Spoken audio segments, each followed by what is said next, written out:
So we're seeing great changes in the measurements that we've done, brain scans, HRV measurements, epigenetic changes, immune regulation, telomere lengths. We're seeing great changes in the biology of people's brains and bodies.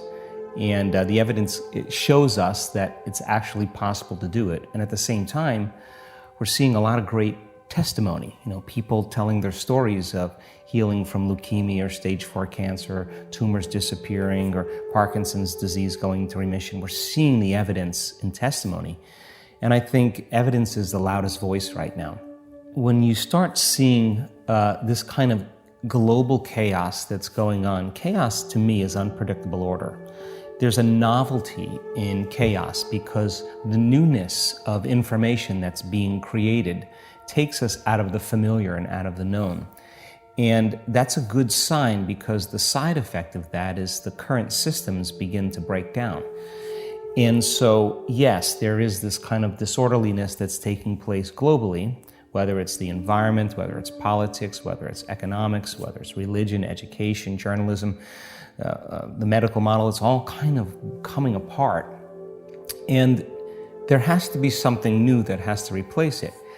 So as certain things begin to break down, we have to make a choice to how to create order out of that disorder. And we can't respond to those conditions with anger. We can't respond to those conditions with hatred or fear, because that's the very consciousness that's driving it in the first place. So we're seeing this kind of extreme reality where there's a polarization between both worlds. And I think it's healthy. And so the optimism that I have is that if you teach people then how to be able to become more self-dependent and teach them that they have the resources to heal their body or to create opportunities in their lives, they can begin to take the energy of that disorderliness, and by creating more coherence and brain coherence and heart coherence in the midst of when everything else is collapsing, I think then you'll begin to see changes that people will begin to execute and create something greater. So I'm hopeful that everything that we're doing, in the world is giving people the tools. It's giving them tools to begin to apply to their lives. So the only way that change is going to take place is if you see the evidence of the collapse right in front of you. I think the challenge is that people have to wake up. And the question is, how uncomfortable do you have to become before you make up your mind to change something? And I'm not just talking about individuals. I'm talking about the living organism of the species of human beings. And so with information comes knowledge. And when you learn new information, you become aware of what you were unaware of. And awareness is consciousness, and consciousness is commingled with a change in energy. So there's this kind of energetic change going on in the planet, and we have to learn how to use that energy and to harness it and reorganize it. In fact, I believe that that energy is endorsing who you're being. So then, whatever your belief is, whether you're believing it's the end of the Mayan calendar and the beginning of a new house, or there's changes going on in the solar flares, or whatever your belief is, that energy that's taking place right now can be used to endorse. If you're fearful, you're going to experience more fear or more anxiety. If you're using that energy and learning how to create order out of it, it's going to endorse some greater outcome for you, whether it's health or wealth or whatever you're after in your life. So the polarity or the extremity that's being created, I think, is necessary for something greater to happen. And as I've said in the past, you don't try to fix this. We just figure out a way to create something better. And when you create something better, everybody leaves this and naturally goes here. It's just antiquated. So we got to get really sharp and see through the illusion of what's taking place. And I just don't want to wait till it gets so uncomfortable that it's too late to begin to act. And that's kind of what drives me more than anything else. And I travel around the world, and whatever place or country or city that I'm in, there's a general sense of goodness with people. I think people are wired to care for one another, to take care of one another, to inform one another, to support one another, to heal one another, to give to one another. I think we're wired that way. And I think that if you want to diminish that kind of virtuistic behavior, you create the stress hormones, and you create fear, you create hostility, you create anger, you create pain, you create suffering. And it's those emotions that begin to create separation. Now I don't trust you any longer, because in survival, you have to take care of yourself. In survival, it becomes a very selfish set of chemicals that cause to endorse our ego, So I think that in this current time, we have to be able to rise above those emotional states. And when you do, you're no longer controlled. I think the best way to control people is to control their emotions. And when you can control their emotions, of course, you're going to keep their attention moving from one thing to the next. And while everybody's looking at all of this drama,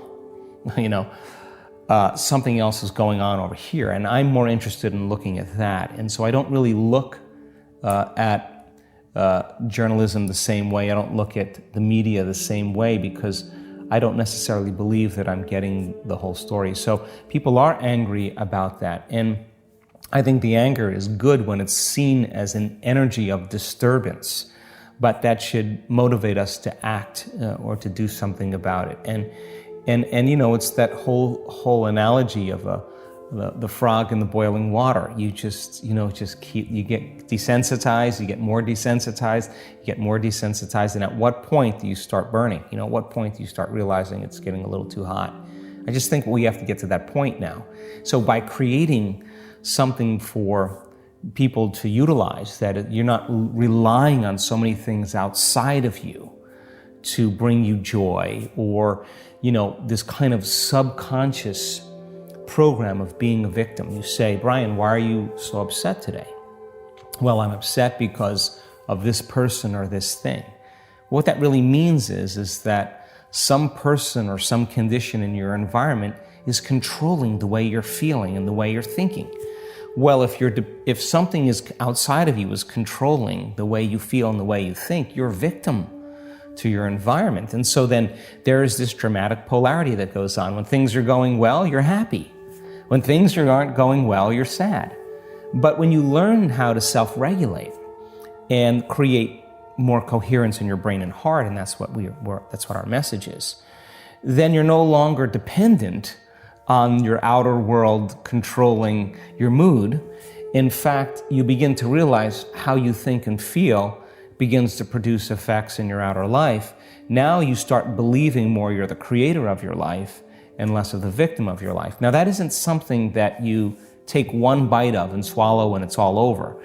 It's a process of repatterning. It's a process of rewiring. It's a process of reconditioning. It's a process of self-reflection and awareness and changing those beliefs. So when you begin to realize then, well, I can't respond to the same conditions in my life with the same emotions and the same thoughts, because if I believe that the way I feel and the way I think creates reality, if I'm reacting to the same thoughts and feelings equal to the conditions in my life in the same way, then I keep reaffirming the same life. So then a person has to retreat from their life, retreat from their environment, disconnect from their outer world, and begin to lay down patterns neurologically in their brain so that their brain is no longer a record of the past. They're priming their brain and beginning to lay down the circuitry for them to think in different ways, to begin to close their eyes and rehearse who they're going to be in that day. And the act of mental rehearsing begins to install the neurological hardware in their brain. So their brain looks like the experience is already happening or has already happened. Now the brain's no longer a record of the past. Now we're creating a map to the future. So then the action of rehearsal and installing the neurological hardware, by firing and wiring the same circuitry, the hardware becomes a software program, which means you're going to start automatically acting like a different person. You're going to start automatically thinking in new ways.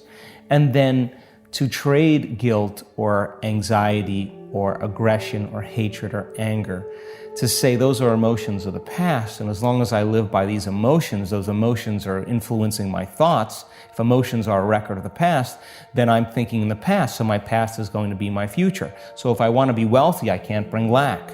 If I want to be happy, I can't bring pain. Well, so then let's get beyond the emotion. So by trading those limited survival emotions and teaching people how to elevate their emotional state and really measure to tell them you're doing it or you're not doing it.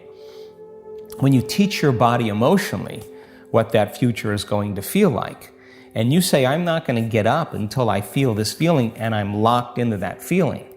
Well, the side effect of that is, let's just say that you can contact the emotions of your future and you teach your body what it feels like emotionally.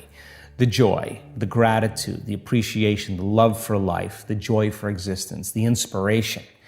And most people do that in the beginning. They feel kind of funny, like, why am I doing this? Because they've been hypnotized and conditioned to need a reason to feel that. Right. Something outside of them has got to change how they feel inside of them. So they spend their whole life in lack and emptiness waiting for it to happen. But living in lack isn't going to create it. But if you start understanding what you're doing and why you're doing it, and the stronger the emotion you feel, the more you're going to pay attention to the picture in your mind. You begin to remember your future. You are branding that circuitry in your brain, and now you're emotionally conditioning your body into the future. Now, here's the side effect of that. If you can do that properly and become familiar with those states of mind and body, and you get up feeling like your future has already happened, I guarantee you're going to stop looking for it.